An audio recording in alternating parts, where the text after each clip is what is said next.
한 발 더 깊이 들어가서 말씀 올리려고 합니다. 조의 경력을 보면 북한의 체제가 어떤 체제인지 그걸 알 수 있어요.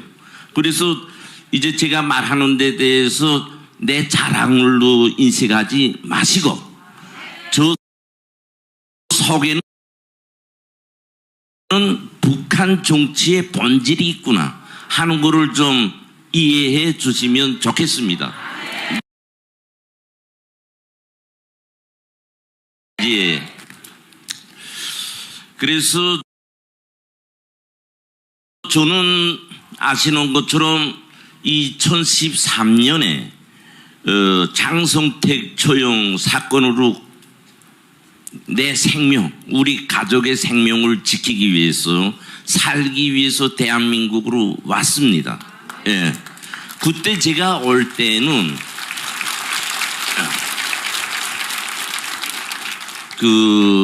제가 그때 올 때는 이제 말씀 올린 것처럼 당장 살기 위해서 왔어요. 살기 위해서. 그러나 제가 대한민국에 망명해 가지고 느낀 것은 오늘의 현 위치입니다. 다시 말해서 나의 모든 것을 버리고 우리 대한민국의 완전한 승리를 위한 자유 통일을 위한 투사로서 살겠다 하는 각오가 투철했기에 오늘 이렇게 이 자리에 서 있습니다. 그래서 저의 경력을 간단히 말씀 올리면 저는 이제 어릴 때부터 저 평양 금성중학교라고 하는 보통 그 가족의 자식들은 못 갑니다. 하나하나 금싸라기처럼 이렇게 골라가지고 입학할 수 있어요. 거기에 입학해가지고 처음으로 김일성이 어렸을 때 욕을 제가 했습니다. 그래서 그것이 김일성이 욕 맞기까지는 또 많이 채추도 쳐가지고 그렇게 해서 제가 이제 김일성이 욕을 했고요. 그 다음에 중학교를 졸업해서 군대에 나가서 3년을 복무했습니다. 대체로 북한에는 이제 군대에 나가면 10년을 복무합니다. 그러나 저는 그 3년을 복무하고 김책공업종합대학에 추천받았어요. 그래서 김책공업종합대학을 졸업하면서 공학 박사까지 졸업했어요. 그 다음에 당양성기관이라는 인민경제대학을 또 졸업했습니다. 그 다음 더 중요한 김정일 정치군사대학이라는 학교를 또 졸업했어요. 우리 자본주의 사회에서는 이제 좀 돈이 많으면 여러 대학 나올 수 있고 더 좋은 스펙들 가지고 있지 않습니까? 북한에는 그렇지 않아요. 대학 하나 가기도 힘듭니다. 그는 자기의 욕망, 능력에 의해서 가는 것이 아니고 당에서 계급적 성분부터 고려해 가지고 뽑아서 보냅니다.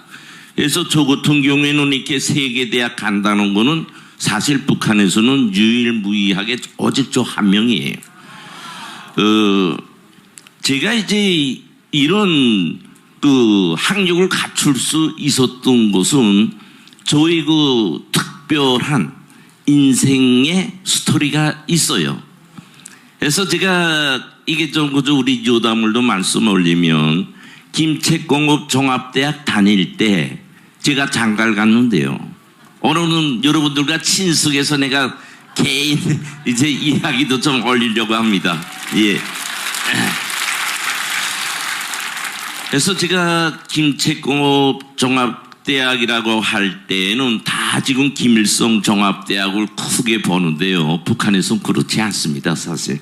김책공업대학은요, 남자대학이라고 해가지고 거기에 수재란 수재는 담어예요. 김책공업대학에. 하고 김정일이 방침에 의해서 당 일꾼도 김일성 종합대학 사회과학을 한 사람보다 공학을 한 사람들 선발하라는 방침이 있어가지고 저 김책공업대학에 인재들이 남자 인재들이 많습니다. 그래서 제가 거기 다닐 때 이제 장가를 갔는데 장가를 어떻게 갔는가 하면요, 우리 한국하고 또 달라요. 그러니까 제 말 한마디 한마디에서 이제 북한 정치의 본질을 좀 수감하세요. 이제 그 학교 다닐 때, 지금 대학 때, 대학에는 당 비서라고 있습니다. 그때 당시 대학생이 한 6천 명 되는데요, 그 당 비서가 저를 찾아요. 그래서 이제 당 비서방에 가니까 이제 제 색시감 되는 여자를 이제 사진을 보여주는 거예요. 근데 이제 그 여자인 적은 누구나 하면 당중앙위원회 정치국 후보위원이고 조직지도부 1부장의 조카 외동딸이단 말이에요. 하니까 제가 이제 조카 사이로 들어가게 되지요. 그래서 뭐 보니까 그 여성도 괜찮아요. 그래서 이제 최종 검토를 위해서 이제 그 부부장이 찾아서 또 그 부부장 방에 갔어요. 거기 가서도 또 제가 당선됐습니다.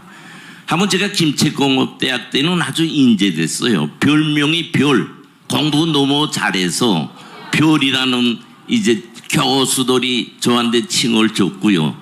그 6천 명 학생들 속에서는 저보고 다야찡이라는 별명을 붙여줬어요. 그건 뭐나 하면 북한에서 다야절이라는 약이 있는데요, 이 약이 만병통치약으로 하나 아프면 먹는단 말이에요. 그 별명을 왜 붙였는가 하면 제가 공부도 잘하고 탁구도 잘하고 축구면 축구, 이제 내가 금성중학교 다녔으니까 바이오링 하라 하면 또 바이오링 잘하지. 그러니까 아주 여자들이 철철 딸랐지요, 사실. 네, 그랬습니다. 그런 조건에서 이제 당위원회에서 저를 인쇄법도 탁 뽑아서 구분한 데 보고 했죠. 한번 이분은 어떤 사람이냐. 김일성 시대부터 왕의 심장 역할을 한 사람이에요. 그래서 이 사람이 김정일이, 김정은이 후계자로 다 조직적 기초를 만들어준 사람이에요. 하고 북한의 정치국 상무위원, 정치위원, 비서, 각 도당 책임비서 모든 사람들 간부 인선 해가지고 떼고 붙이고 임명하고 그런 일 해서 북한에서는 보이지 않는 실세 중에 실세입니다. 그렇게 무서운 사람이에요. 그래서 그런 사람한테 제가 당선됐어요. 그래서 제가 장가갈 때 이제 그런 정도 되면 이제 제가 장가갈 때 김정일이 한테 보고합니다. 이런 사람을 조카 사이로 맞으려고 합니다. 해서 이제 보고돼가지고 승인돼서 제가 장가를 들었어요. 그렇게 대단하니까 이 미천이 대단한 거지요. 앞에서 본 것처럼.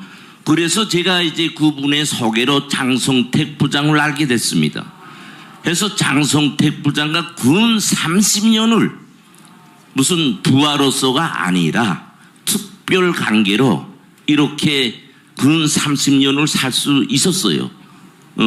그래서 저는 북한에서 제 그 직급도 이제 후에 말하겠지만 그런 큰 북한에서 실권자의 실권 잘하는 사람의 후견을 받아가지고 제가 요때 살아온 사람입니다.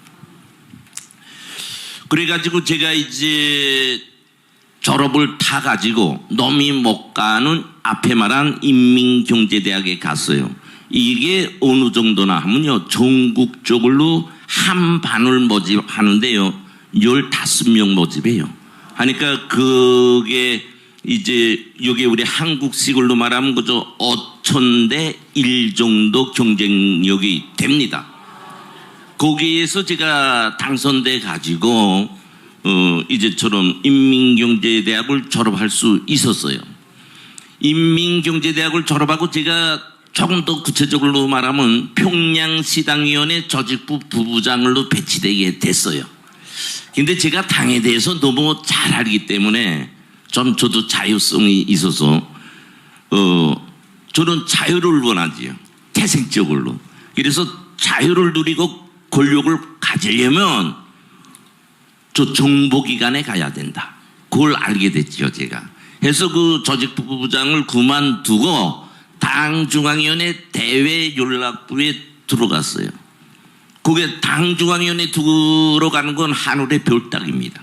그러나 그런 배경이 있길래 저는 들어갔죠. 그래서 저는 당 대연락부, 이게 대남 정보기관이에요. 이게 우리 대한민국의 간첩을 파견하고 지하당을 조직하고 남조선 혁명을 완성하는 그런 부서입니다.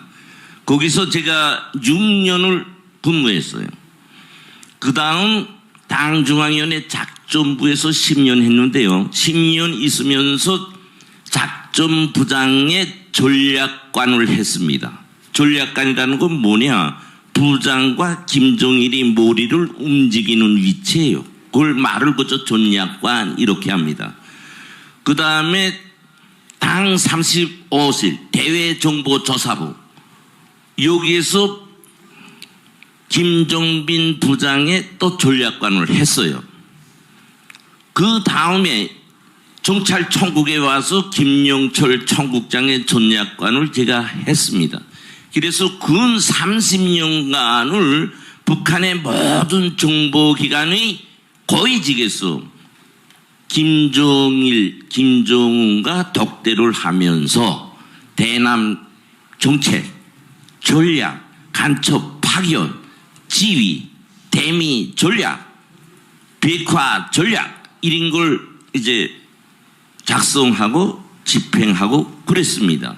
그렇게 저희 경력은 사실 여태껏 남과 북이 분단된 역사의 처음이에요. 제가 황장엽 비서선생을 폄하하려는 것이 아니고 북한 정치 특성상 황장엽 비서는요, 이런 대남 정보기관 핵심 비밀 정보 책략 전혀 모릅니다. 그저 주체 사상 분야에서. 그래서 황장엽 비서선생은 정치적 상징성에서 큰 인물이지 내용에서는 그렇지 않아요. 그러니까 북한의 정치 체제는 장관, 뭐 부장 이거 중요한 거 아니에요. 저 같은 사람, 저는 뭐냐 하면요, 이 통치자 옆에 수평을로 있는 사람이에요. 우리가 김정일이 김정은이 한테 모든 전략과 작전과 정보를 줘요. 하면 그거 가지고 김정은이는 밑에다가 지시하는 거지요.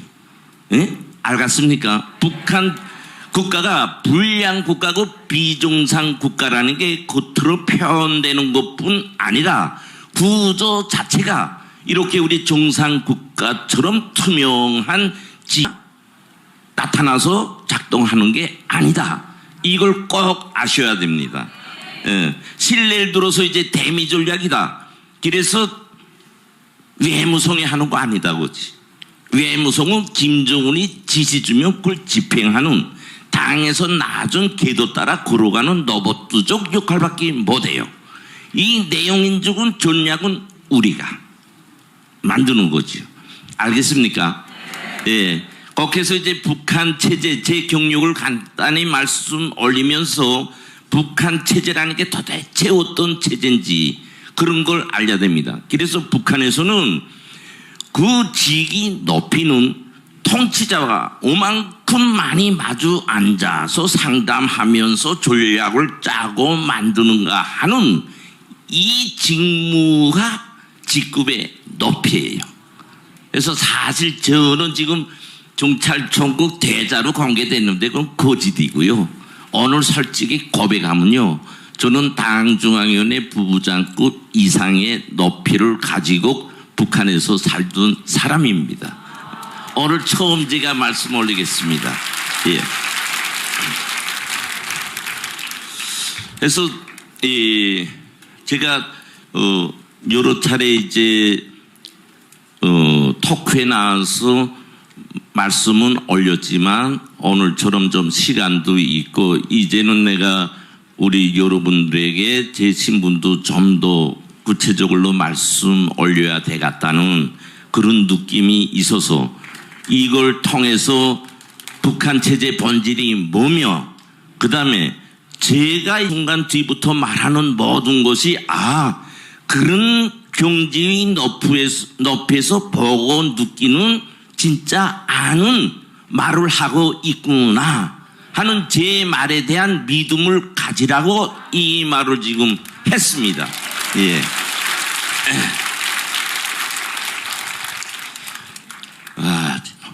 그래서 이제 저는 우선 대화 말씀을 이제 드리겠어요. 우선 첫째로 북한 정권의 위험성, 본질에 대해서 제가 말씀 올리겠습니다. 우리는 80년의 역사를 통해서, 분단 역사를 통해서 지금처럼 오늘날의 현 시점은 위기와 불안에 처해 있어요. 이건 다른 말로 뭐냐 하면 우리 국민들이 자기 삶을 위한 생애에 돌격을 하다 나니까 북한의 위험성을 잊어먹고 사는 거예요.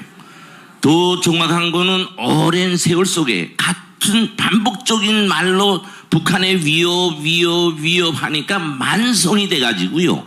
시급성을 못 느끼고 있는 것입니다. 예, 그런 의미에서 오늘 제가 다시 한번 이제 각성시켜 주겠어요. 각성이 아니라 사실 그대로 말씀 올리겠습니다. 다 아시는 것처럼요, 북한은요, 수령 중심의 일심단결에 기초한 정치 강국이라고 세계에다가 자랑 높이 소리치고 있습니다. 우리가 듣기에는 아주 멋있잖아요. 정치 사상 강국. 실제 이 정치 사상적 강국이란 뭐냐 하면 수령의 노예로 살도록 사람들을 만들어낸 상태를 말해요. 그래서 정신적 불구자로 만들어놨다고 하죠. 다시 말해서 오늘날의 북한은 나서부터 죽을 때까지 당에서 주는 것을 먹고 입고 쓰고 살아야 하며 그 과정을 통해서 수령에 대한 충실성을 키우는 것으로서 세뇌시키고 있습니다. 세뇌시키고 있어요. 이것이 앞에서 말한 정신적 불구자로 돼요. 수령의 말을 안 듣으면요, 죽습니다. 이 믿어지지 않지요, 죽는다니까. 북한은 오늘날까지 총과 칼로서 국민을 다스려 왔어요. 그래서 이제 앞에서 말한 수령 중심의 일심단결이라는 이런 정치 체제가 생존되고 있는 것입니다. 우리는 그걸 믿지 못하잖아요. 믿지 못하지요. 아니, 그건 무슨 그런 일이 있겠나. 왜? 우리 지금 대한민국 국민들은 지금처럼 지금 살고 있잖아요. 북한에서는 이거 꿈도 못 꿉니다. 당에서 조직하는 일 외에는, 다시 말해서 우리 대한민국이라고 할 때 대한민국 정부에서 조직하는 일 외에는 이렇게 와 앉지 못해요. 그러나 우리 국민들은 이걸 지금 정상으로 알고 있잖아요. 정상으로. 그러다 나니까 우리 대한민국 국민들이 북한의 위험성에 대해서 잘 모르고 있다 그거지요. 그래서 북한의 최종 목적은 뭐냐, 한마디로 말하면 남조선 해방입니다.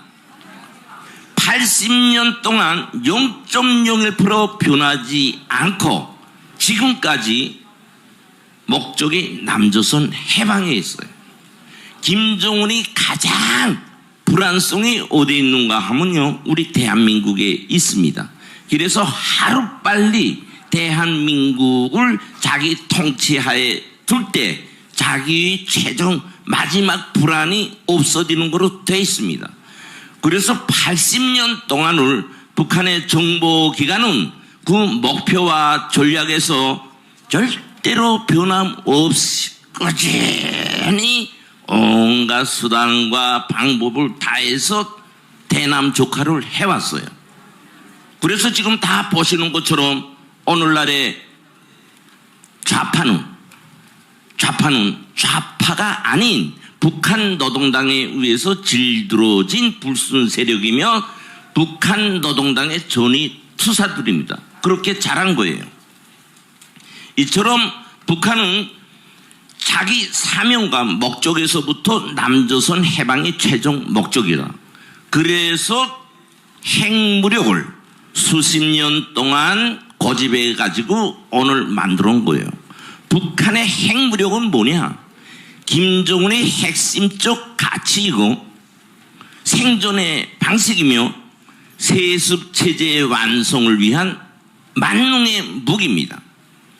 우리가 다 아시는 것처럼 북한의 핵무력은요, 김일성이가 내놓은 국방에서 자위 노선의 최종 단계입니다. 최종 단계. 이 최종 단계라는 것은 뭐냐? 절대 불변의 혁명적 노선이라는 거예요. 절대로 핵무력을 비핵화라는 말로 없애지 않는다 그거예요.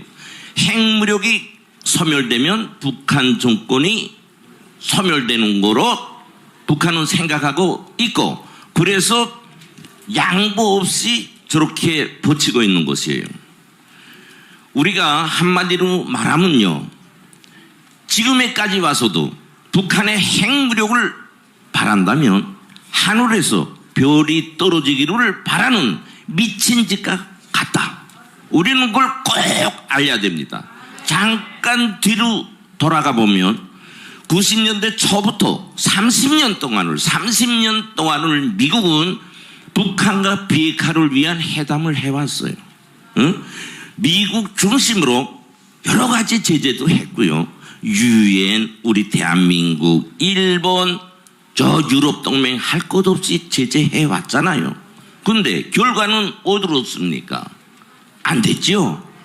오늘날의 북한의 핵무력은 이제처럼 우리 대한민국을 무시하고 불안케하고 있습니다.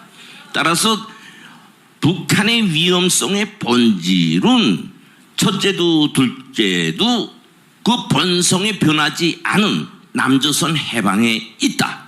이걸 우리는 다시금 제 말을 통해서 평범한 말로 진짜로 믿어주십시오. 예, 진짜로 믿어주십시오. 예. 그래서 이 진짜라는 아주 평범한 우리 소통적인 말인데요, 이거를 잊고요, 김정은 통치에 들어갔을 때 후회하지 마세요. 이거는 내가 정말 진지하게 여러분께 당부 올리는 말씀입니다. 그러면 오늘날에 북한은 80년 동안 끊임없는 적화 공작을 위해서 어떤 지경으로 우리 대한민국을 만들어 놓고 있냐?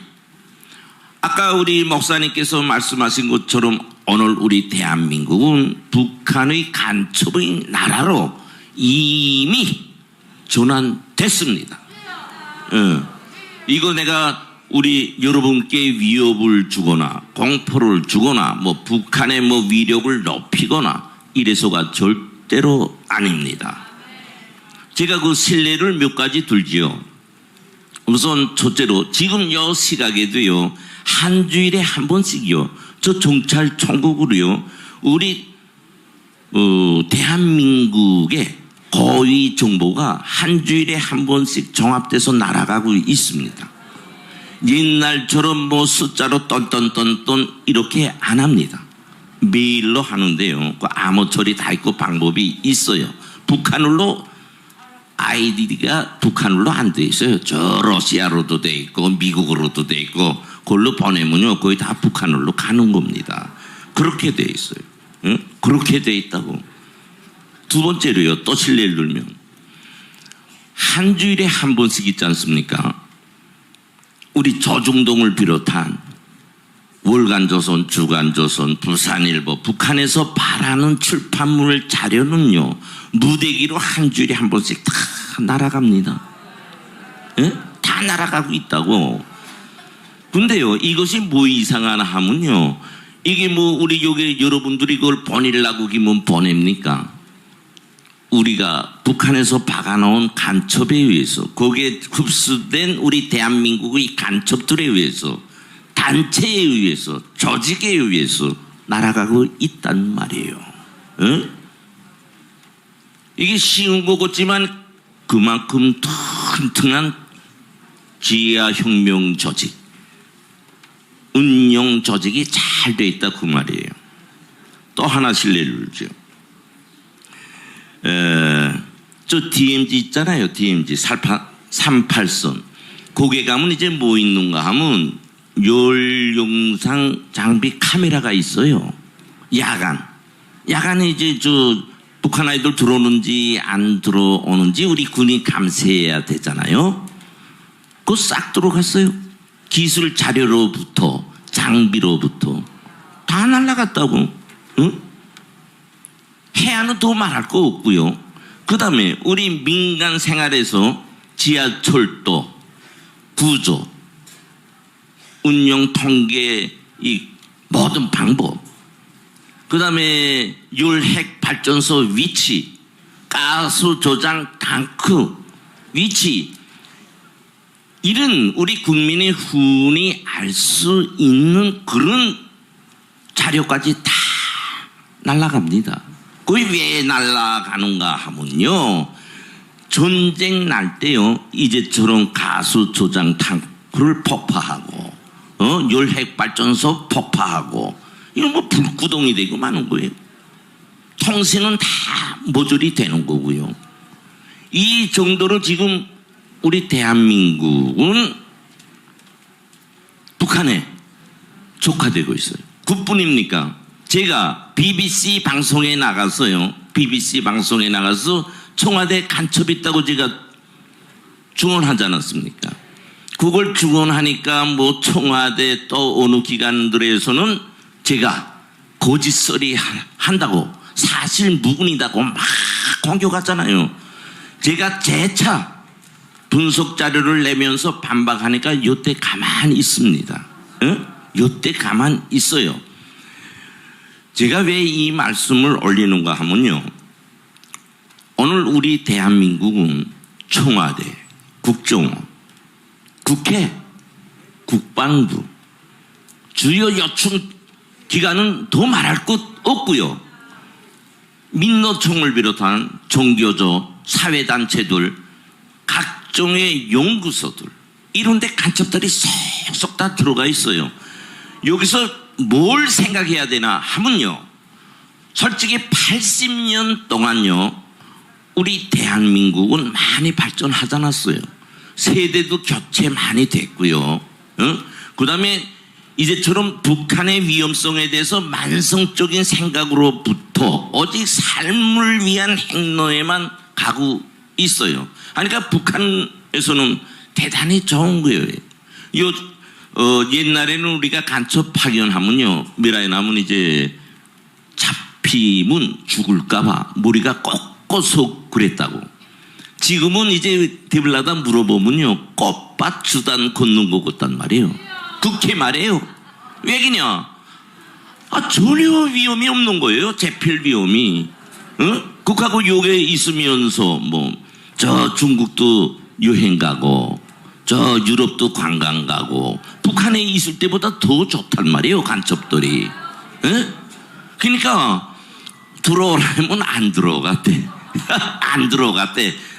옛날에는요, 이 대한민국에 간첩 파견하면요, 그 사람들은 정말 긴장이 그랬다고. 근데 지금은 아니에요. 아니다고.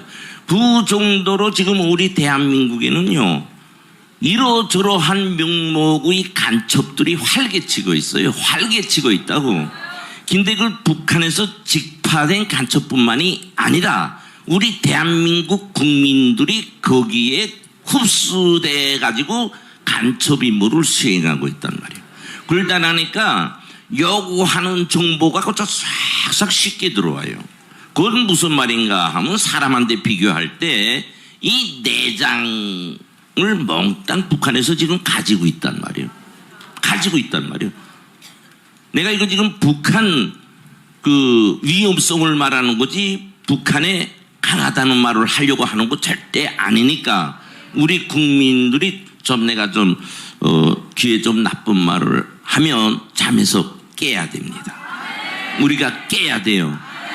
저렇게 80년 동안 북한은 언제 한번 대남 전략과 작전을 변경한 적이 없어요. 어떤 변경? 해방이단 말이에요. 해방. 그래서 오늘의 지경은요, 또 비유해서 말하면 칼을 딱 들고 좀 내려칠까 말까, 언제 칠까, 딱 요식이에요. 요식입니다. 오늘 우리 여러분들은 자기 친구들, 자식 꼭 가서 안보 의식을 투철하게 좀 이어주면 좋겠습니다. 따라서 한 가지 또 말하면요, 우리 대외정보조사부에서요, 한 20년이 전 25년 거의 되는데요, 우리 대한민국에 파견했단 말이에요. 딱 송시백과 같아요. 송시백과 여자예요. 여자. 10년 전에 북한에 들어왔댔어요. 들어와서 재교육 받고 다시 들어왔단 말이에요. 근데 이건 제가 말해도 돼요. 그걸 정보하니까 어느 부서다 이럴까, 이거 부서 말하면 또 싫어 길기 때문에 말했어요. 구체적으로.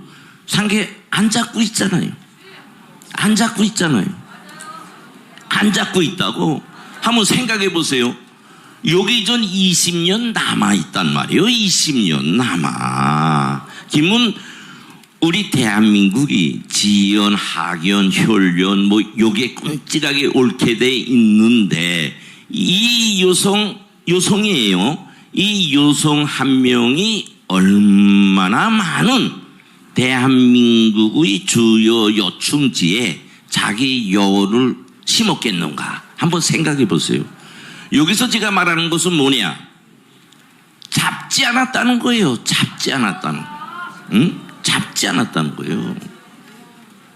그렇습니다. 또 제가 한 가지 말하죠. 제가 한국 국민들요 속에서 많이 제가 이제 흡수 많이 했겠죠. 그 다음에 우리 북한에 대불고 가서 또 통치자한테 좋은 일 하도록 또 하고요. 깊게 했어요, 제가. 하고 또 이게 지금 간첩으로 잡혀가지고 6년 동안 전향 안 하고 있는 간첩도요, 제가 그 구치소까지 들어가서 다 전향시켰어요. 내가 이 말을 왜 하는가 하면요, 우리 대한민국 국민들이요 쉽게 북한의 간첩으로 흡수 잘 된다고 말이에요. 예상외로. 이게 왜 그런가 하고 저도 많이 생각해 봐요. 많이. 이게 왜 그런가 하면요, 머리에 북한식으로 말하면 사상성이 없단 말이에요. 사상성이 없단 말이에요. 저 입에 좋으면 죽을지 살지 모르고 따라와요. 그 죽을지 살지 모르는 미끼가 뭔가 하면요, 돈이단 말이에요. 돈 주면요, 여기에 별다른 사람도 따라오고요, 저 국회의원이라는 사람도 따라오고요, 더 말해서 저 삼성, SK 거기에 복무하는 그 기술자 직원들, 그 기술까지 빼서 갖다 준단 말이에요. 오늘 우리 대한민국의 현 주소가 그렇다고지. 거기서 첫째도 둘째도 뭐냐 하면 이 정신 상태가 무너진 것이에요. 어떤 정신 상태가 무너졌냐? 우리 국가가 강하고 살아야 내 삶이 있다는 이 본질을 잊어먹고 사는 것입니다. 사실 우리 대한민국 역사를 보면요, 80년의 역사 속에서 오늘처럼 이렇게 물질적 부를 이루고 자유의 가치를 풍성하게 누릴 수 있는 기간은 한 30년밖에 안 됩니다. 90년대 초부터 요 30년 기간에 우리 국민들이 이렇게 머리가 잘못됐어요. 저는 북에서 완 사람으로서가 아니라 대한민국 국민이라면 자기 국가 간에 관한 투철한 사상 정신을 소유하고 살아야 된다.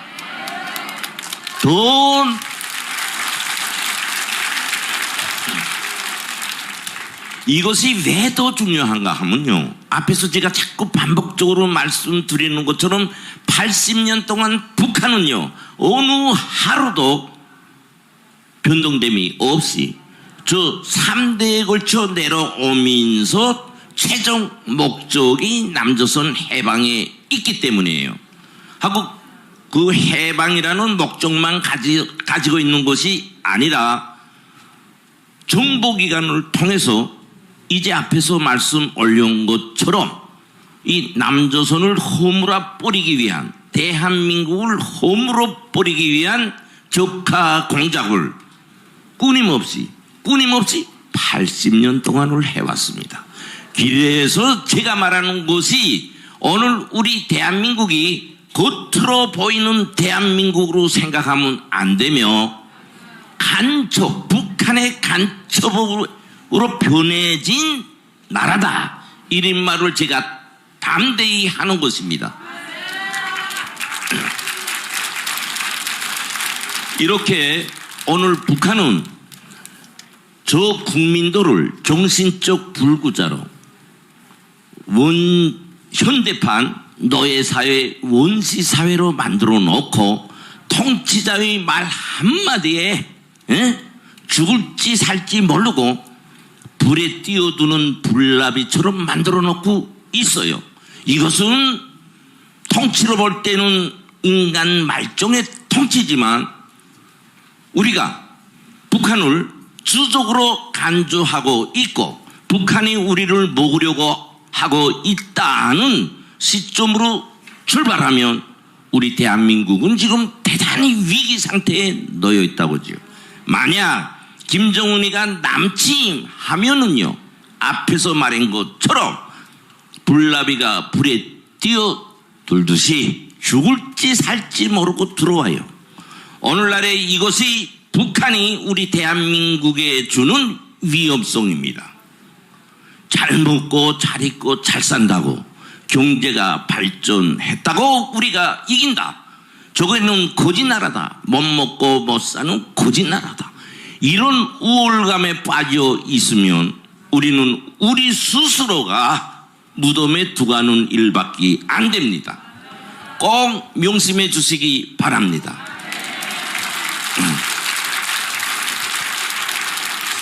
다음으로 말씀드릴 것은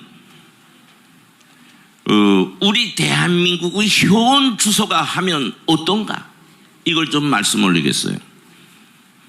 저는 한마디로 말하면 우리 대한민국은 무너졌다, 이 결론을 해주고 싶습니다.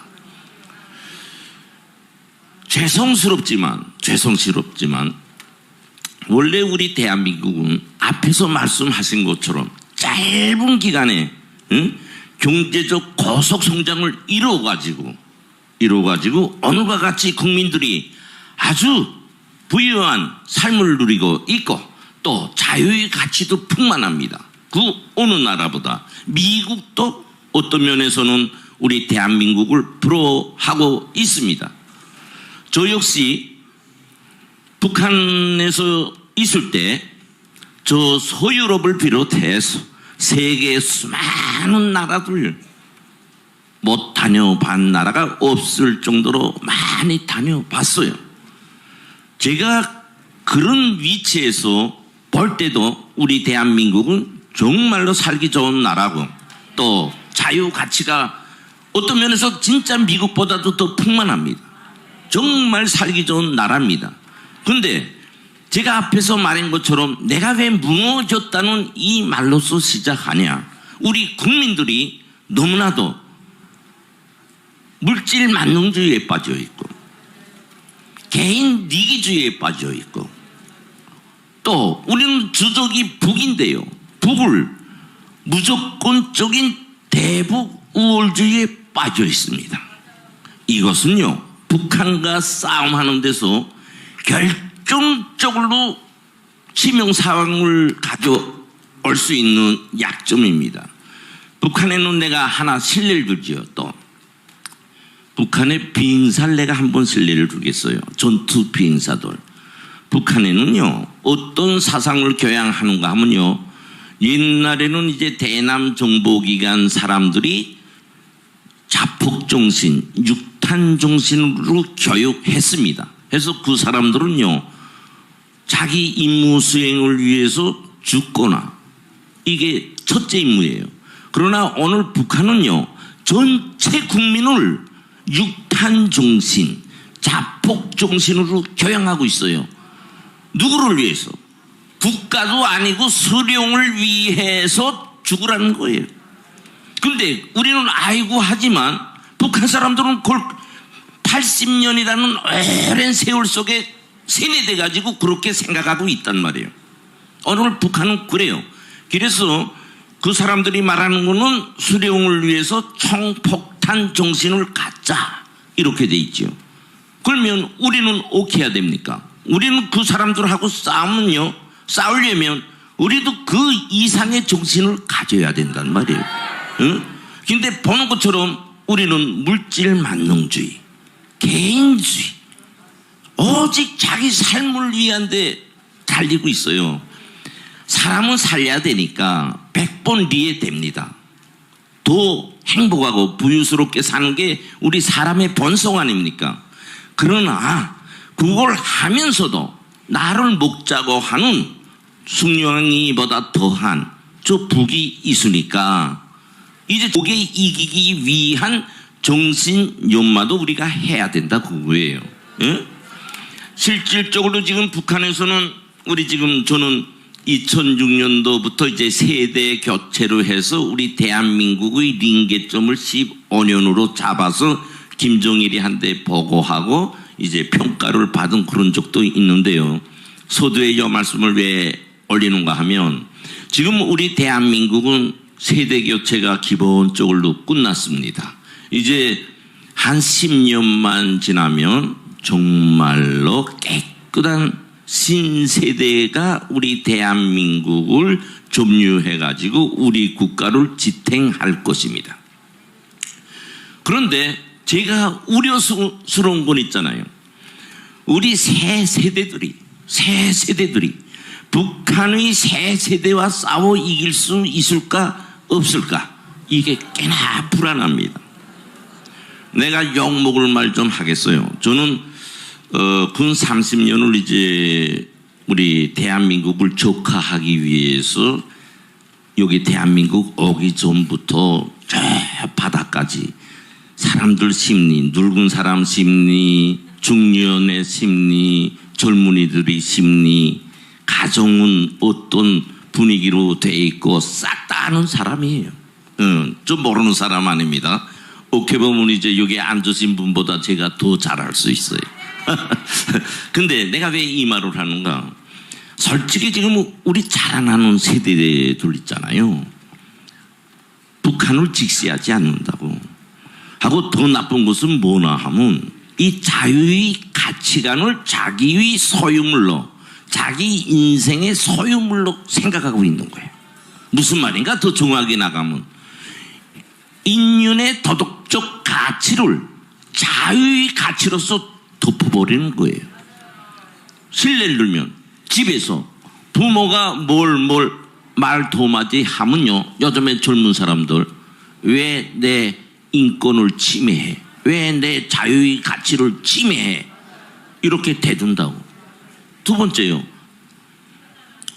내가 좀 좋은 일자리도 가야 돼갖고 좋은 대학도 가야 돼가는데 안 되면요 부모 탓한단 말이에요. 우리 부모 놈들은 이렇게 해서 어느 자식은 일인데 왜 내 위치만 이렇게 되게 너 부모를 날 이렇게 낳냐 하고 부모 탓을 한단 말이에요. 이거는요 대단히 위험한 겁니다. 그래서 지금 우리 그 자라나는 세대들 속에서 그렇지 않은 그 일부는 있겠지만은 그렇게 그런 흐름을 타고 있어요. 즉 극단적인 개인 이기주의에 빠져 있다. 다시 말했어요. 이 도덕의 가치는요 오직 이 지구상에 생물체에서 사람한테밖에 존재하지 않습니다. 이 도덕적 가치를 상실하면요 괴물이에요. 괴물. 다른 게 괴물 아니단 말이에요. 응? 한번 도덕적 가치가 초보가 뭔가 가족에서부터 시작됩니다. 우리 아버지, 우리 어머니, 우리 동생, 우리 형, 좀 밖으로 나가면 늙은 사람, 이렇게 1인 가치, 인류의 가장 초보적인 가치인데 거의 지금 깨지고 있어요. 내가 이 말하면 나 돌팡막간데 모르고 하는데 나는 우리 대한민국의 미래를 걱정해서 나는 말씀 올리는 겁니다. 예. 반면에 북한은 말이에요. 북한은 독재국가 아닙니까? 독재국가예요. 이제처럼 나서부터 아버지 김정은 원수님, 당은 나의 당은 어머니 품, 이렇게 교육해요. 북한의 교육은 철두철미 수령을 위해서 목숨 바치라는 일률적인 교육으로 전국이 똑같습니다. 터 하나 다르지 않아요. 하면 아버지 어머니도 그 통치에서 그 나이까지 왔단 말이에요. 그러니까 자식한테 교육 그대로 두고 간단 말이에요. 우리 아시는 것처럼 가정교육, 사회교육, 학교교육, 이 세 가지 3대 교육이 가장 중요한데 여기서도 가장 중요한 게 가정교육입니다. 가정교육. 가족이 깨져나가면요 국가가 망해요. 국가가 망한다고. 그런데 북한에는 이런 교육 틀을 가지고 새 세대들, 이 자라나는 세대들에 대한 교양을요 기성 세대들보다 더 강하게 한다고. 그래서 오히려 북한에서는 육체적인 세대적 교체는 있지만 사상적인 세대적 교체는 없습니다. 우리 뉴스에서 들잖아요. 쭉 가면 저 북한에도 이제 자라나는 세대들이 이제 정신이 자본주의화 되고 그래서 북한이 무너질 수 있다. 그거 개소리예요. 모르고 하는 소리입니다. 북한에서는요 청년들의 이 사상교육은요 가장 중요시하는 국가 시책이에요. 가정들에서도 부모들도 그렇게 안 하면 자기 자식이 잘못되니까 자식들한테 수령에 충실하라. 첫째도 둘째도 구교육합니다. 내가 왜 이 말을 말하는가 하면요 전반적으로 이렇게 비중을 보면 우리 대한민국의 청년들은 이제와 같은 그런 정신 상태로서 지금 성장하고 있어요. 반대로 북한의 청년들은요 또 앞에서 말한 것처럼 북한이 말하는 사상 정신적 무기를 가장 힘있는 무기로 생각하고 있습니다. 자, 한번 가상해 봅시다. 죽을래 살래, 내가 너 안 죽이면 내가 죽고 내가 너 안 죽이면 네가 죽고 서로 붙으면 누가 이기겠나. 저는 북한 청년들이 이긴다고 봐요. 왜? 응? 우리 호심이 한번 받아들입시다. 우리 청년들은요 자유의 속성, 앞에서 말한 것처럼 자기 생에 대한 애착이 너무 강합니다. 굴면 쌈 붙을 때 살 생각이 더 앞서요. 살려고 하지 죽으려고 안 한단 말이에요. 근데 저 북한에는요 저렇게 만들어놨어요. 그러면 죽기로 내둔단 말이에요. 크게 말하면 우리 대한민국 청년들이 지지요. 이걸 내가 여기에 하나 실례를 들지만 큰 덩어리로 볼 때는 이렇게 자기 생을 애착을 가지고 살려고 하는 사람은 죽길 각오한 저런 정신 앞에 지게 돼 있다. 조금 한 계단 더 높여서 북한의 비행사들 있잖아요. 전투 비행사들. 그 사람들요 자기 살 갖다는 사람 한 명도 없습니다. 한 명도 없어요. 지금 저 북한에서 미사일 쏘잖아요. 순항 미사일도 쏘고 그거 저울로 가고요. 제일 첫째가 전투 비행사들이에요. 그 사람들은요 비행기 자체가 6탄입니다. 살아서 돌아올 그런 생각 가진 사람 한 명도 없어요. 한 명도 없다는데 그렇게 교육한다는데 사람도요 고집도 백부영하면 진짜가 됐잖아요. 80년을 저런 울타리에서 사상교육을 했기 때문에 그 사람들 정신이 굳게 돼 있다 보지.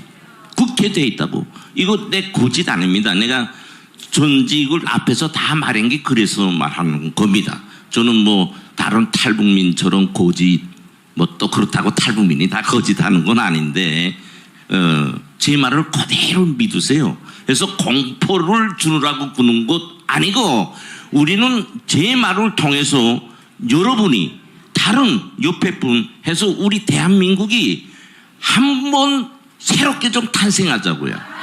응?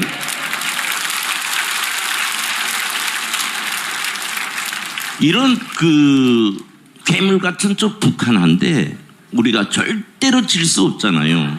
응? 정말 우려돼서 내가 북한의 사실을 그대로 말하되 다는 말할 수 없으니까 좀 웅변술도 없고 하니까 지금 말한 것처럼 그런 신뢰로서 지금 제가 말씀 올리고 있는 것입니다. 그래서 결론은 뭐냐? 싸움에서는요, 물질적 부가 크다고 해서 이기는 게 절대 아니다. 첫째도 둘째도 정신 사상적 무기가 강할 때 이길 수 있다.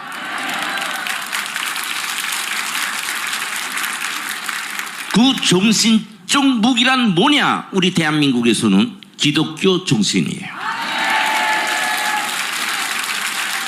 우리 이 기독교 정신은 북한이 말하는 주체 사상 한데 이길 수 있어요. 왜 이길 수 있냐?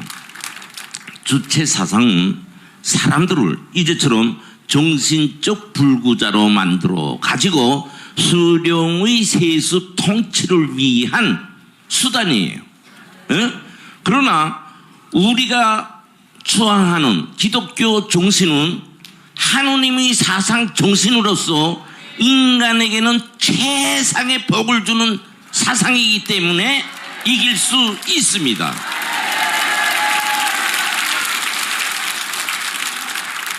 따라서 지금 오늘 우리 남과 북을 비교해 보면요, 북한은 인간 생지역 암흑의 사회입니다.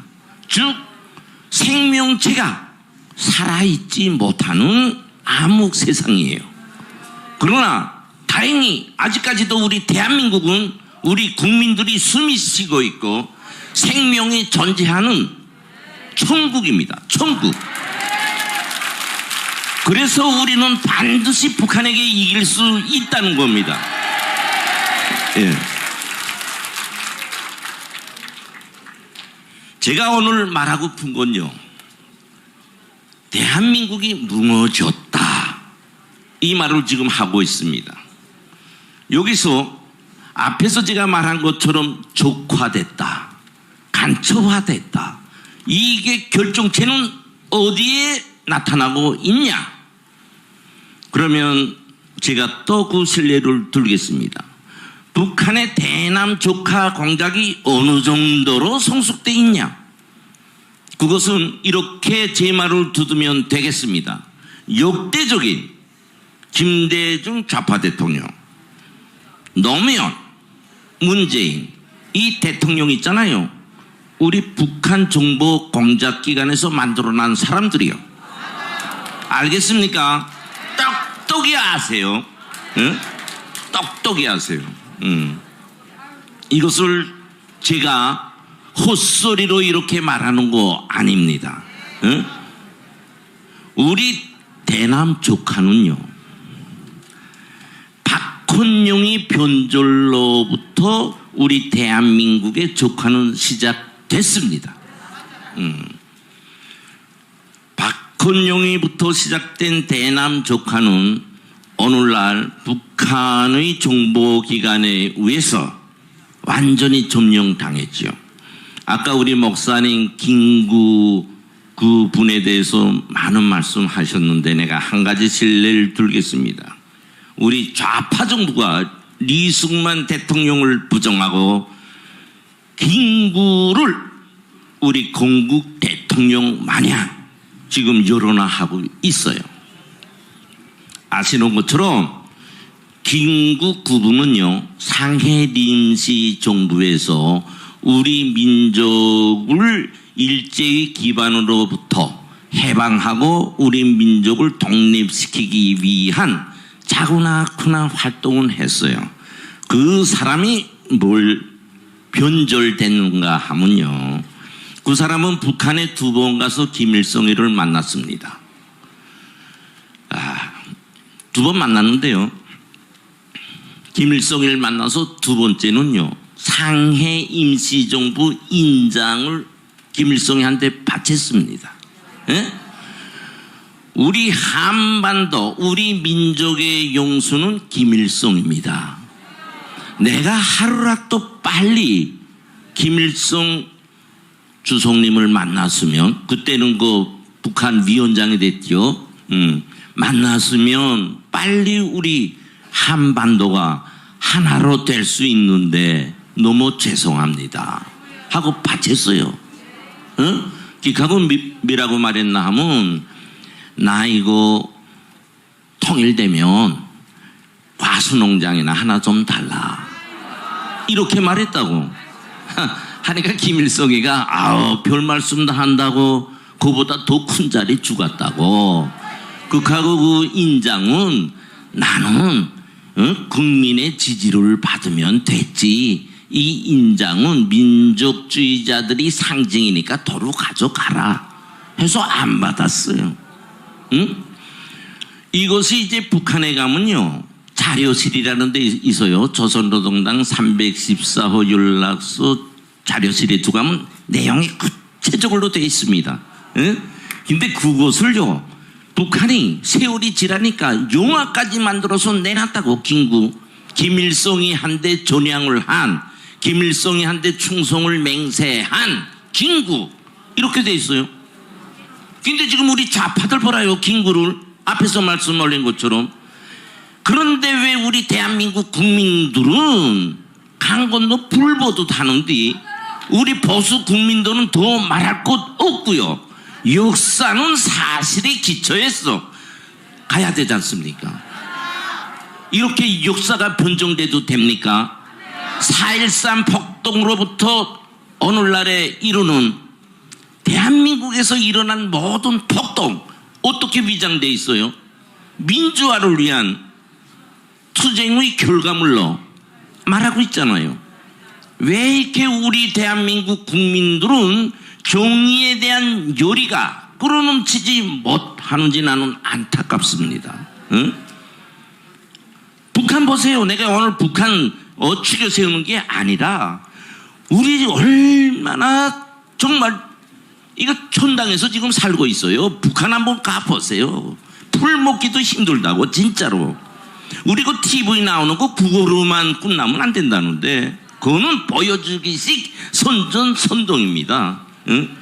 우리 이렇게, 저도 전번에 정광훈 목사님과 같이 거의 열흘 남아 이제 부산으로부터 투어했습니다. 저는 그걸 보면서요, 저도 남한 대한민국에 대해서 안다고는 하지만 이렇게 행복하고 자유롭고 몰랐어요. 몰랐다고요. 응?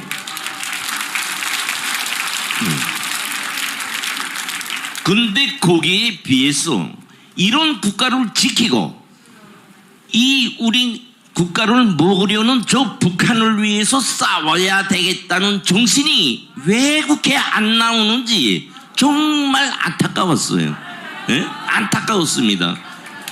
저도 여러 번 이런 자리에서, 이 자리에서 외치고 일지 말고 돌아가셔서 행동으로서 하자만이 이제 부탁드리곤 하는데, 오늘은 좀 진짜가 또 돼서, 북한식 말로 하면 진짜, 가짜 말고 진짜가 돼서 우리 국가를 지키고 우리 이 혁명을 위한데 정말 천신만고 노력해 주시면 좋겠다, 이 말씀 올립니다. 오늘 우리 대한민국의 좌파 세력은 있지 않습니까?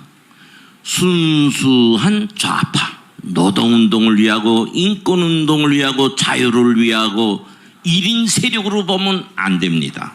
이들은 철두철미 앞에서 말씀드린 것처럼 박헌영 전향으로부터 대남 정보기관에 의해서 80년 동안 북한 노동당에 의해서 교육 양성된 길들여진 우리 국가의 불순 세력이며 북한 노동당의 남조선 혁명을 위한 전위 투사들입니다. 다시 말해서 우리 국민들의 민주화, 자유와 노동권과 인권과 그런 목적이 있는 것이 아니라 북한의 정치 위협, 주체의 혁명 위협을 실현하기 위한 정치적 조직체며 우리 국가의 반란 세력과 같다, 이 말씀이에요.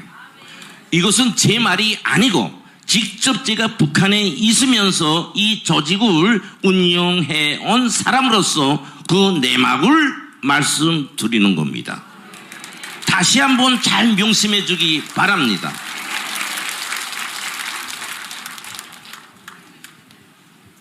우리가 이번에 문재인 정부 시절에 정말 우리 대한민국은 무차별적으로 파괴됐어요.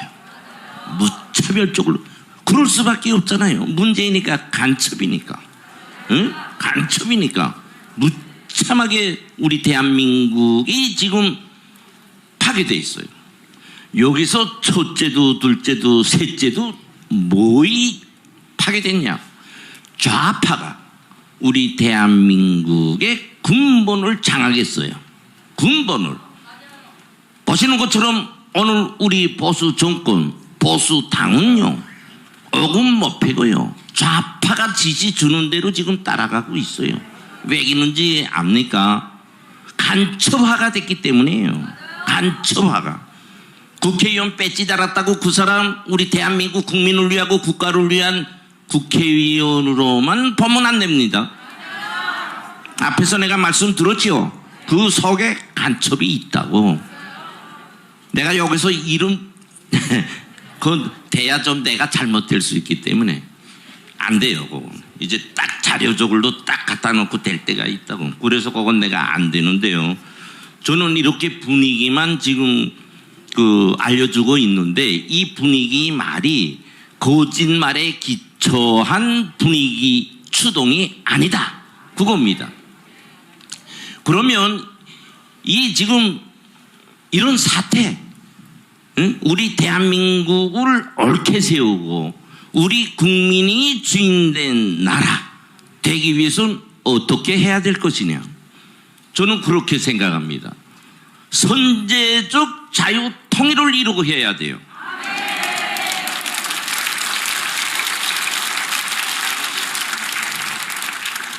우리가 저 80년에 의해서 각 곳에 깊숙이 뿌리 내린 저 간첩들, 그 진영을요, 핀셋으로 하나하나 뽑기에는요, 우리는 이전 시기가 지났습니다. 솔직히 말하면.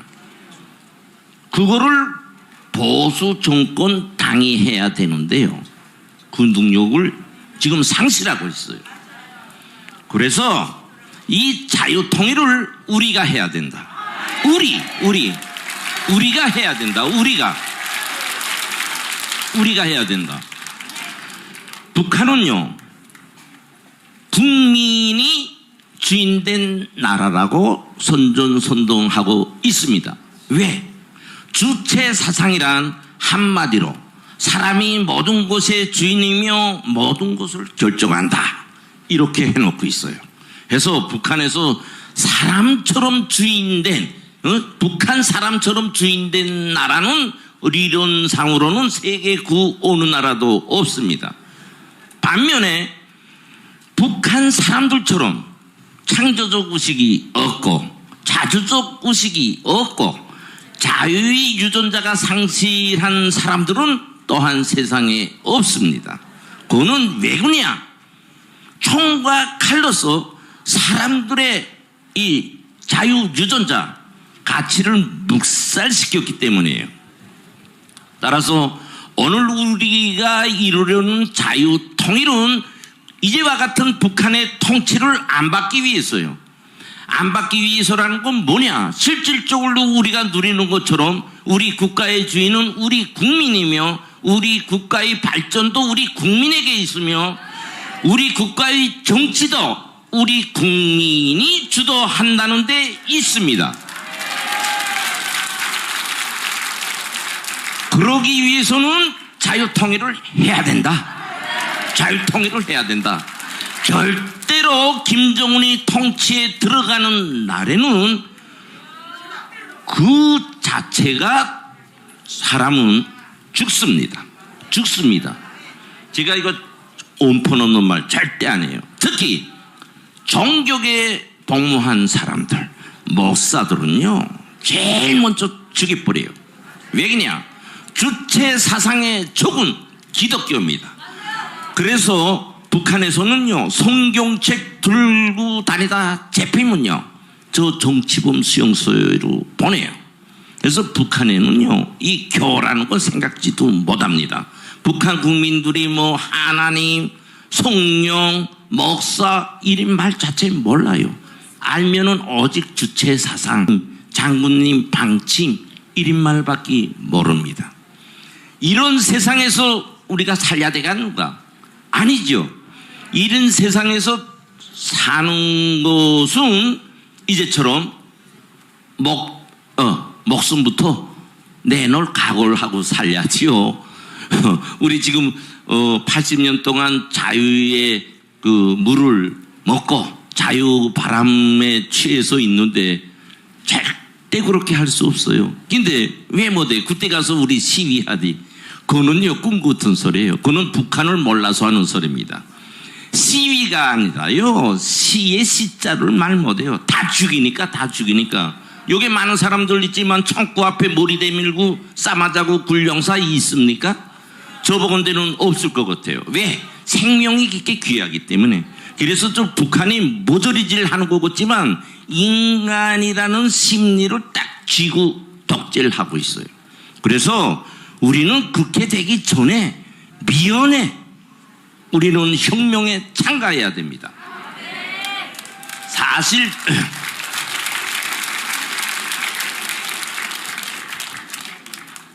사실 저도요 그 앞에서 제 경력에서 말씀드렸던 것처럼 세상을 좀 아는 사람입니다. 제가 대한민국에 와서 지금 저것처럼 활동하는 건요 제가 제 자랑하려는 거 아니고 실제 목숨을 내놓고 저는 가고 있어요. 왜냐하면 북한에서는 김정은이를 욕하고 수령을 욕하면요 지구 끝까지 따라가서 처단합니다. 그걸 내 생동하게 말해주지요. 김정일은요 제일 처음으로 그 지시를 준 게 언제나 하면 황장엽 비서선생이 남한을 우리 대한민국으로 망명했을 때 우리한테 지시 준 겁니다. 어떤 지시를 줬냐? 최고 저놈을 모욕하고 배반한 자는 누가 누구든 지구 끝까지 따라가서 처단해야 한다. 이 지시를 줬어요. 우리는 놀라지요. 그런데 북한은 아니에요. 북한에서는 테러를 수령의 통치를 위한 정치적 수단이고 도구입니다. 테러로 절대로 생각 안 해요. 그래서 지금도 북한에서는요 테러 부대가 있습니다. 그게 바로 뭐냐 하면 경찰청국에 식국가라는 테러 전단가가 있어요. 2010년 1월 9일 날에 만들어진 조직입니다. 그 밑에 테러 부대가 있어요. 테러 부대. 여기에는 군 500명이 있습니다. 이 사람들이 저와 같은 사람 테러하지요. 앞에서 말한 것처럼. 이전 저도 공식 활동하는 지가 지금 이제 10월 달이면 1년 되는데요. 이전은 작전 준비가 다 끝났고요. 이전 따라오고 있지요. 저는 전문가이기 때문에 잘합니다. 왜 이런 말을 하나 하면요. 우리가 자유통일을 위하고 혁명을 위하려면요. 자기 목숨을 내놔야 됩니다. 제가 대한민국에 와서요. 정부도 그렇고 여러 기관들 있지 않습니까? 하고 역사적으로 저는 대한민국의 역사를 제 나름대로 잘 알고 있어요. 그러나 제가 오늘 우리 정강훈 목사님 옆에 이렇게 목숨을 내놓고 같이 할 그런 각오를 가지고 한 것은 딴 거 없습니다. 전혀 다른 거 없어요.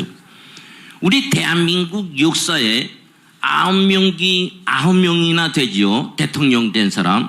나는 그 사람들요, 어떻게 보는가 하면요, 권력에 탐난 사람으로 본다고. 권력에 탐난 사람들. 저는 그렇게 규정해요. 왜?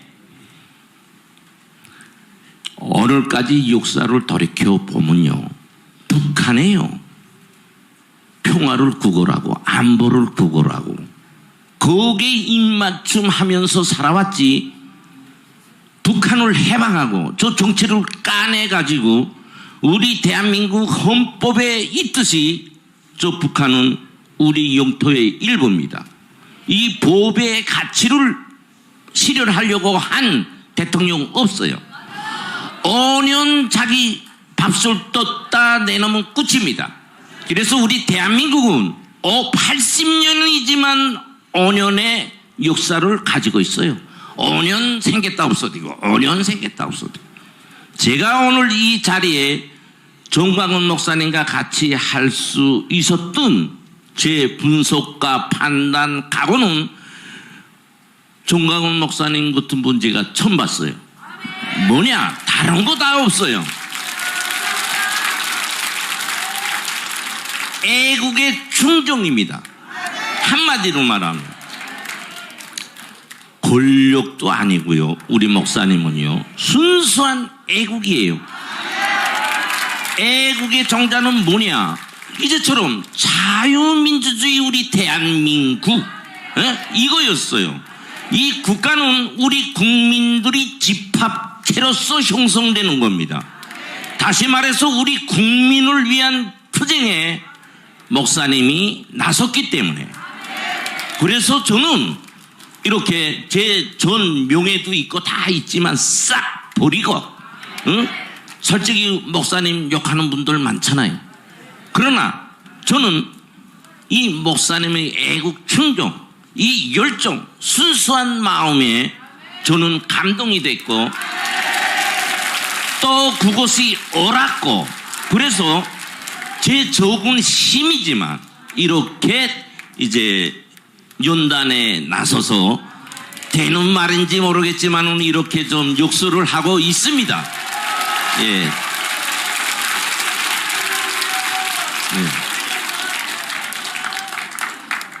그래서 우리는 지금처럼 좀 더 나쁘게 말하면 이렇게 지금 망가질 대로 망가진 우리 대한민국, 이걸 살리는 길은 우리 정광훈 목사님이 제시한 자유통일, 천만조직에 기초한 자유통일, 이것이 제 생각에는 100대 100으로 맞는 것이에요. 더 나가서 이 천만조직이 완성되면 자유통일은 더 말할 것 없을 뿐더러 더 한층 높은 우리 대한민국 국민이 주인이 된다고 말이에요. 지금까지 여러 국민들은 정치인들한테 속아가지고 일로 가고 절로 가고 표 띄울 때 와서는 오목 빨면서 찍어달라고 하면 찍어주고, 다시는 그런 길 가면 안 된다. 응? 우리 국민들이 자기 정신을 가지고 투철한 국가관을 가지고 주인으로서의 역할을 높일 때, 그런 권한을 가질 때 우리 정치인들은 우리 국민의 모습이 돼가지고 우리 국가를 위하고 우리 국민을 위한 그 길로 갈 수 있다. 따라서 우리는 죽으나 사나 천만조직을 완성해야 된다. 천만조직. 이 천만조직은 어렵게 생각하고 있는데요, 전혀 제가 보건대는 대한민국이라는 이 풍토에서 절대로 어렵지 않다고 저는 봅니다. 왜? 아무리 그 어렵다고 해도요, 북한보다는요 너무 잘 됐어요. 첫째로 IT업이 발전돼 가지고요. 이 핸드폰 하나로 다 소통돼요. 두 번째, 교통이 너무 좋아요. 세 번째, 그 정도 참가할 수 있는 개개인의 재정적 충만이 돼 있어요. 아까 목사님 그 100만 자유 일보 그 15,000원인데 우리 국민들 보면 하루에 커피 석 잔 5잔 하던데요. 그 커피 한 잔 값도 안 되잖아요. 근데 거기에 참가하기 힘들어진단 말이에요. 그러니까 뭐냐, 자유통일은 모든 조건은 다 됐다. 정신 하나 준비되면 된다. 정신. 그래서 확고한 자유통일에 대한 논리적 정신을 가지고 정광훈 목사님을 지도자로 해서 따르면 통일은 먼 앞날의 일이 아니라 3년 내 황금떡을 찾는 것과 같은 자유통일이 이루어진다, 이겁니다.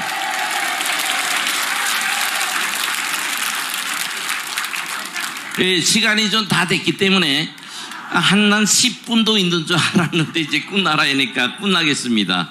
그래서 제가 오늘은 좀 시간이 있어서 가공되지 않은 그런 말도 좀 하고 그랬지만 단순합니다. 자유통일을 이루가자. 자유통일을 위해서는 천만 조직운동에 참가하자. 이 천만 조직운동을 하나의 정치적 조직체로 만들자. 여기에 정광훈 목사님을 지도자로 해서 중심으로 해서 정신을 몽키면 시군죽 먹기처럼 쉽다, 이겁니다. 오늘 이것으로 끝마치겠습니다.